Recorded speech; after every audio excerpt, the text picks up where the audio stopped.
Well, good morning and welcome. You know, it's so heartwarming to see fellow entrepreneurs, heads of the educational institutions, and business people and professors. And, you know, that's the idea behind the Sandbox. You know, each one of us bring our own special capabilities. Some of us can contribute an hour a month. Some can contribute a whole year. Some can contribute $1. Some can contribute $1 million. But is there a way to sort of collectively accumulate all this and really make a difference? And that's what we want to spend the day talking today about. You know, I think we also have Harvard Business School Dean Nitin Noria. He's going to be here a little later. And President Susan Hockfield wanted to come, but unfortunately she got pulled into Washington. So Professor Byrne is here from MIT, Susan's husband, representing MIT. So we really have a very good representation here of all the sort of the thinkers and the doers in the region. So let me maybe, you know, Nishit is going to spend quite a bit of time talking about the idea of the Sandbox and the concept and what happens and so on. Maybe what I'll do is I'll just take a few minutes and tell you how we got here. You know, how did we sort of get to this point? You know, I left India in 1973 with $8 in my pocket. And this $8 thing, you'll always hear from people who left India in the 70s, not because that's all we had, but that's the only amount of money that the Indian government allowed you to exchange. So, but we never thought much about it. You know, we just came, and I spent a lot of time in Canada. We moved to Massachusetts here in 1984, and have been lucky enough to do a lot of companies, actually right around this neighborhood in Westford and Chelmsford, Cascade Communications and Sycamore Networks and so on. And so about 10 years ago, when I and my wife, Jayashree, started thinking about, you know, we do have more than what we need ourselves. How can we give back? What can we do? And so the foremost on our minds was, you know, we had a lot of fun, you know, taking risks and making things happen, and it's a roller coaster ride, but something you'd never exchange for anything else. It's the most fun thing you can do, being an entrepreneur and being innovative in everything you do. And so we said, what can we do to actually create more opportunities like this for other people? And so about 10 years ago, I joined the board of MIT. And so we came up with this concept for technological innovation. So we set up a Desphpande Center for Technological Innovation at MIT. And the idea behind that was, it's not really a gift for MIT. It's really a gift for this region and for this whole country. And the thinking behind that was that, you know, when I started my companies in 70s and 80s, a lot of the core ideas came out of places like Bell Labs and IBM and so on, where they actually used to put a lot of dollars into research, and those ideas led to a lot of the companies. But given the global competition, the companies cannot invest in pure research. And therefore, a lot of the knowledge generation responsibility, the center of gravity, has moved back to universities. And so the idea behind this MIT initiative was to see if there's a way you can get more out of the R&D dollars that we spend in research. And so what's the idea behind it? The idea is, you know, for people to be innovative, for people to come up with new ideas, they do need a critical mass. They do need a campus. They do need some freedom to do things.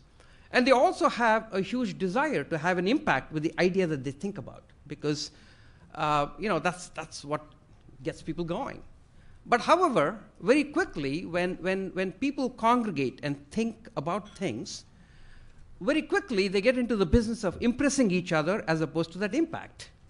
Not in a negative way, but just the way the societies get organized, because thinkers come together and spend a lot of time together, and then somehow the purpose of that impact gets lost. So to really have that impact, we thought that the biggest thing you could do is to bring relevance to that thinking. So the idea that we've been working on at MIT is innovation plus relevance is equal to impact, which is whenever a professor and graduate students think about the technological innovation and they want to have a desire to have the impact, how do you connect them back into the marketplace, into the real world, so that as they navigate through their ideas, the probability of their final idea having an impact goes up.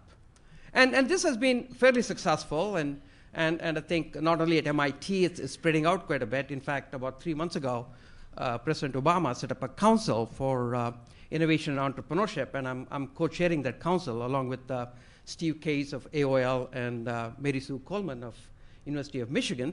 And now we are trying to sort of take that same concept and see if we can apply it to all the $150 billion of taxpayers' money that we spend in this country for research. Because if this country has to run on innovation economy, we have to have a better way of making sure that that innovation gets to the marketplace and creates jobs and so on. So that's been a nice experience where we started off with MIT, but it's not just MIT, but it's really something that's spreading out in the technological innovation. And then about 5 years ago, I and Jayshree, we said, well, maybe we should do something about this in India. And both I and Jayshree went to a pretty good school in India called IIT Madras. So the first reaction was to set up the same technological innovation in India. However, doing nanotechnology in India didn't sound that exciting. The country has 500 million people who cannot read and write. There's a lot of poverty, a lot of people living on $1 a day and so on.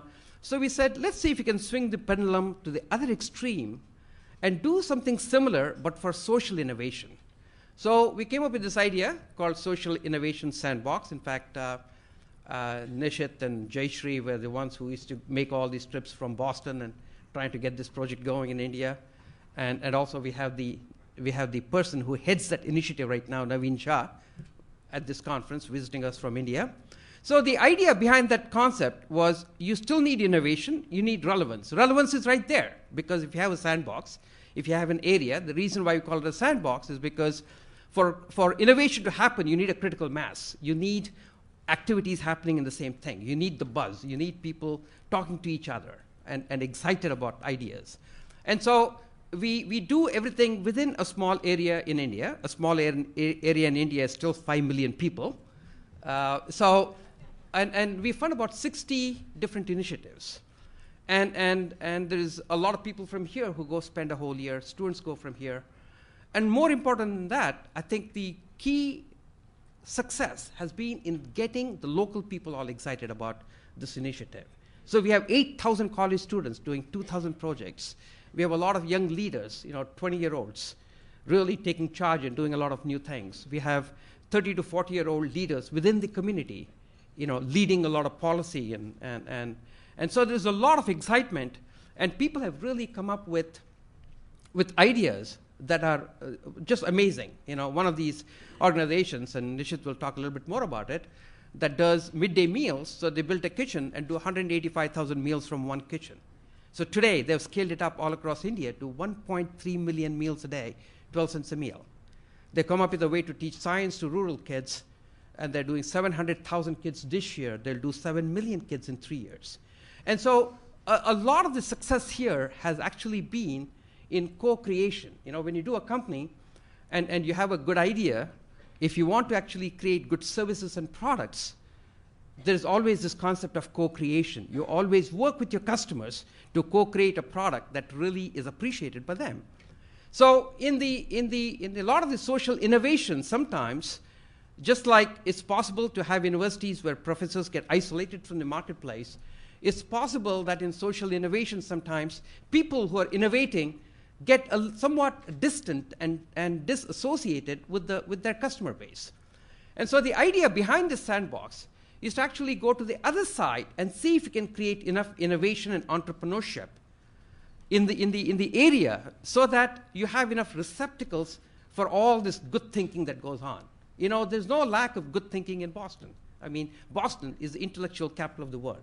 There isn't a thing you can think about that people should be doing that people in Boston aren't thinking about, right? So, and then you say, who needs it the most, right? It's communities like Merrimack. And so the idea that we're trying to do here is to see if we can actually create that excitement. And I'm so pleased that we have the leadership of all the educational institutions here who actually work with 30,000 students. If you can unleash that power, if you can unleash the other young people who actually live in this community to really take charge and say, let's co-create, let's do things that make sense for this community, I think we can do magic. And again, just like our gift to MIT was not a gift to MIT, but really a gift to the nation, I'm hoping that this gift to Merrimack Valley Sandbox is not a gift to just Lowell Lawrence. This is not a program just to make Lowell and Lawrence better, but to actually invent a new way of doing these things. It's really, somehow, I strongly believe that every individual, every organization is capable of innovating and capable of entrepreneurially implementing those innovations. But they win when they innovate the right thing that matches their capabilities and the context. So contextual innovation is very important. It's not that the innovation and entrepreneurship is limited to the elite few in the whole world. It's something that actually needs to be done across the whole world, across the whole society. So if there is a way we can actually prove that we can create these sandboxes and create the level of energy and the enthusiasm and the innovation to actually make it all happen, then you can do a few hundred sandboxes in US, and we would have solved the problem of actually energizing the community. This innovation and entrepreneurship is something that's very native to America. US is the champion in the whole world to be entrepreneurial, to be innovative. But sometimes I think we forget that. We forget to not really use it. And so what I'm excited about is number one, we're getting a great start just by looking at the people in this room. We have a great start because we have the leadership of all the educational institutions who are joining here. So before I introduce Chancellor Meehan, Marty, I want you to address and tell us as to why you think we will be successful in the Merrimack. Marty Meehan, he grew up here. He has represented us in Congress several years. He is the head of the institution. He exactly understands what we're trying to do here. And so what I want to do is to throw a challenge to you and see if you're up to the challenge. Can this, can you prove that educational institutions have a new role to play? They are not the people who just teach skills. They're not the people who just write papers, not the people who just come up with new equations, but people who really make all of that relevant to the community they live in. So can we have the UMass and the community colleges here teach case studies on local businesses, not necessarily teach Procter & Gamble somewhere else, right? Can we have health professionals work with the local community here? Can we have the educators, really strengthen the K-12, which is sort of the big part of the educational system? Can we actually get to the point where people feel empowered? Somehow we have gotten to the point where we think that everything has to be done from Washington, which is a real way to fail, right?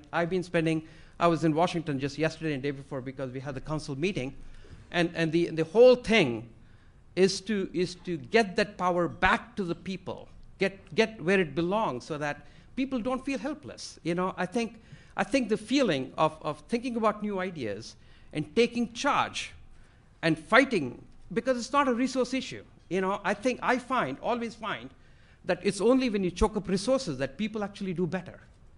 But that's not the way US is thinking anymore. The reasons why we have such huge deficits is because everybody says, give me more money, right? And it's not that more money that's going to solve our problems. It's only the people who don't have enough really become very creative in terms of the way they solve the problems. So let's see if we can actually get this thing going. And Marty, would love to hear your comments.